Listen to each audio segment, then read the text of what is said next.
Hi everyone, here we've got NOKIA G10 and let me share with you how to enable night light or eye comfort mode.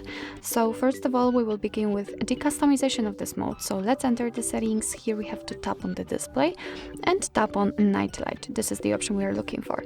And actually, in order to customize it, we have to turn it on. So just tap on this option. And as you can see, the screen turns a little bit yellowish or amber. And it is in order to, of course, filter the blue light, and it will be much easier for you to look at the screen under dim light. Here you've got the intensity switcher, so by using it you can make it much cooler, so just go to the left if you want it, and you can make it much warmer by going to the right. You can of course schedule that feature.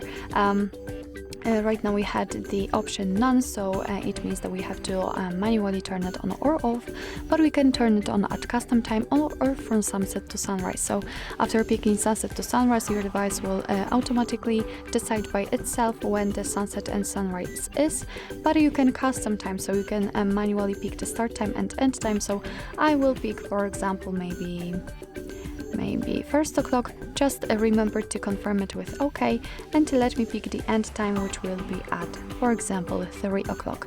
And as you can see, the screen turns yellow again. It is of course and that's why, because we are between the start time and end time. So this is the customization of this feature, and after that, after setting the intensity just like you want to, you can have much faster access to it. All you have to do is to simply unroll the top bar, and here we have to find the night light icon, which is right here.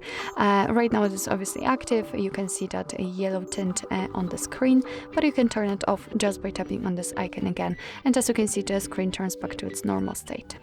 So actually this is it. This is how to enable the night light or eye comfort mode in your NOKIA G10. Thank you so much for watching. I hope that this video was helpful, and if it was, please hit the subscribe button and leave the thumbs up.